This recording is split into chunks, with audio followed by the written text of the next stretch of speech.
Hello again. Okay, so we're now looking at, I think this is video clip 11 we're on now. We've finished the system of motorcycle control and we had a quick look over the bike control, and I said I was then going to break this down. The one I want to talk about just now is going to be body position. So without further ado, let's get on to the motorcycle here. So I've elevated the motorcycle, the front wheel in the air. We've got a reason for doing that.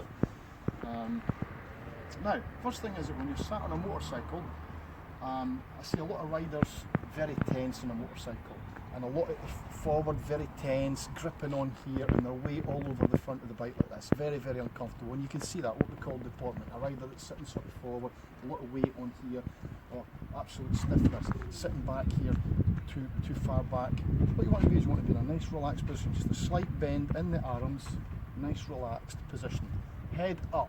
Not down here, looking down here. You want to be head up so you can extend the vision, so you can look at the distance, the mid-ground, the foreground, scanning out to the right, to the left. Mirrors are set up here, able to look over my left and my right, so I've got full vision all round about. So a position that allows you to have an elevated position and be able to see and scan all round about you.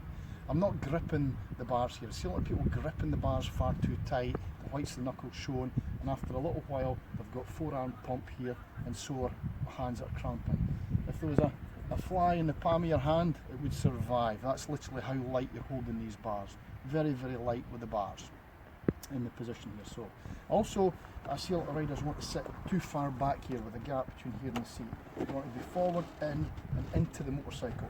Notice here how I'm holding the knees here with the motorcycle. I've not got my knees flapping out by the side here. My knees are in, hold in, and any movement that I do is basically from the waist up. Now, if we look down at the feet here, you'll notice here I've got the balls of the feet on the pegs here. I've not got the heel forward so that I'm sort of hanging over the brake, so that my foot's resting on the brake, either rubbing my brakes, wearing my brakes, or showing the brake light at the back unnecessarily. And if I hold it above like that, I'm going to end up with a sore foot, a sore leg, trying to hold it above. I see a lot of riders doing this, Daffy Duck style, feet out to the side, and then of course the feet scraping as they go around the corners. So get your feet back up like this, and you'll feel that if your feet are like that and your boots touch down, you think you're leaning too much. You're not, it's because your feet are poking down. So get your feet, toes in out the road, onto the ball of the peg. If you do need to operate the control, just bring them forward to use the brakes, or if you need to use the gear change lever, then when you're finished using them, get them back. If I come into a hazardous situation where I think I'm going to need the brakes, then I'll just bring the foot forward, ready to cover it. When I'm finished, back, relaxed position. Now some bikes have got a heel plate back here, so you can actually rest on the heel plate as well.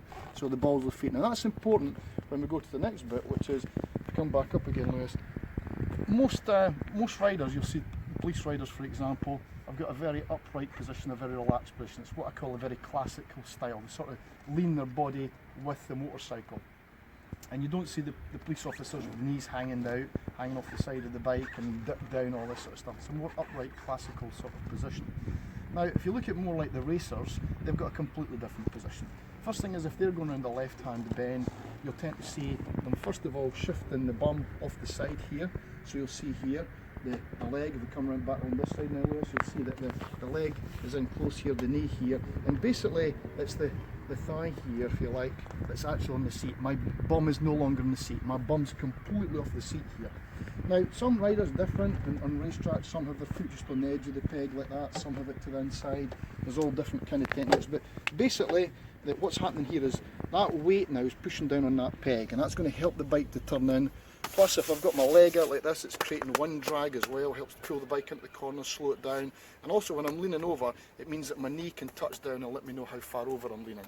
Also, if you look like this now, I can now get my weight forward, extend my head out, bend down, and if I was hanging right off this motorcycle now with the elbow down like this, you'll see these people now with the elbows almost down on the ground here, hanging right off the side of the motorbike, and getting the weight right down off the side of the bike. So their helmet is almost down on top of the handlebar here, right off the side of the bike. Now, that type of position, unnecessary on the road.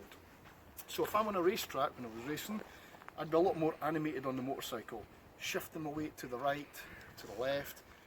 If I'm going to a right hand corner, my weight was off the right hand side, my weight's off the left hand side, as I've just shown for left hand corners, and all of that helped me to make this bike turn. Now, when you're in a more upright position like this, in a relaxed position like this, If I want this motorcycle, I'm going to explain this more on the canter steer section, but if I want this bike to go to the right, I'm pushing with my right hand, a pressure with my right hand, and it's not a jerk, it's just a gentle applied pressure. And as I apply that pressure to push away, and I call that my lead hand, as I push away my right hand, that bike would start moving now towards the right. Once I get the lean angle that I require, I just relax the pressure and that bike would now set that lean angle. If I apply the pressure slowly and gentle, the bike will start to lean gentle. If I apply it quicker, with more force, the bike will lean over quicker. Now, if I hold it, the longer I hold it on, the more the bike starts leaning, keeps leaning, and as soon as I relax the pressure, the bike would then stay at that. Now, not only can I push, but of course I can pull. Now, when I'm just doing sort of what I call everyday normal riding, I'm not really putting an awful lot of pressure through these bars. But if I was going through a chicane, for example, and going through it quickly, with a very quick change of direction, I'd be putting a lot of force through the bars in a very short time. So the rate of application of the pressure would be quick and applied and firm pressure, and I'd be pushing with one hand and pulling back with the other, and that would make me go to the right, for example, lean to the right, and then pushing on the left, pulling back on the right, would make me then go to the left. Now we'll prove this later when we go out the road, we'll actually prove how the counter steer works. But the important thing, and I'll talk about this a bit more in the next video, is that when you do actually lean your body, what you'll notice here is I'm actually pulling on that right bar and I'm pushing away with the left. So I'm actually, a lot of people think, oh, I don't counter steer, I just lean my body. The fact is that when you lean your body, you're naturally counter steering. I'm now pushing away with that hand, as you can see, pushing it to the right, and I'm pulling with that one. The problem with just leaning your body is that you always get a fixed amount of pressure through the bars if you're doing that. And if you've been used to going at a certain speed round a corner, and then you go out with your mates and you decide you're going to go a lot faster than you normally go, and you go into that corner is going to need you now to lean further over because you're going faster through the corner. We'll talk about this more in the next section, but you're going faster through the corner, you're going to have to lean further over. Because you're covering the ground quicker, the rate of change of lean is going to have to be quicker, so you're going to have to apply the pressure quicker, the rate of application of pressure, and you're going to have to apply the pressure firm and hard to get that bike to change direction quicker. And this is where a lot of people go wrong, is when they go into corners faster and faster and faster, they lean the body like they've always done, and that only gets a fixed amount of pressure through the bars. The problem with that is that the motorcycle doesn't then want to change, doesn't want to lean far enough over for the increased speed. So you've got to be aware that as the speeds increase, you're going to have to lean further over, you're going to have to make the rate of change of lean is going to have to be quicker because you're going faster, and you're going to have to lean further over. So the way that you apply that pressure changes, and that's when I like to think of it, as I said there, like a big bar with a metal block through it, with a bit of rubber through it. At low speeds, it's fairly low pressure that you're applying. As the speeds increase, the gyroscopic effect increases on the wheels. The bike wants to remain in the position that it's in. It doesn't want to do a change. It's like a spinning top. It doesn't want to make that change. And so the pressure that you're applying now through the bars has got to increase as the gyroscopic effect increases. So that's why your position on the motorcycle is so important, because it's going to allow you to work those bars and apply the pressure that you need through the bars. Moving your body naturally, yes, that will help you to naturally counter steer. 2 minutes, Jordy, I'm making a video here, sorry about that, folks. I'm in the middle of a video here. My next door neighbour's wanting to start his drill up again. I says to him, could you keep your drill down a wee bit? So at the moment then, where was I? I lost my train of thought there. Yes, I was leaning off the side of the motorbike, wasn't I? That doesn't happen in the middle of a corner. So yes, so the amount of pressure we're applying through here through the bars then is going to depend upon the speed that we're going and how quickly we need that bike to change. And that's why your body position is so important. Now, once I push the bar here, for example, push away to the right, my lead hand, pull back to the left, the bike starts to lean over. As soon as I relax the pressure on those bars, that bike now sits at that lean angle. And it'll sit at that lean angle for as long as it needs to sit.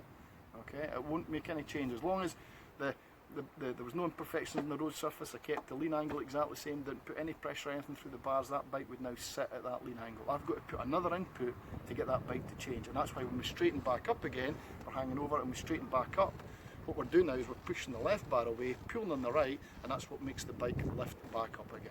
So there's the concept of counter steer, and we'll be going to explain that a wee bit more in the next section as well, and how that's all tied in with correct body posture. Alright, there we go then. Thank you very much.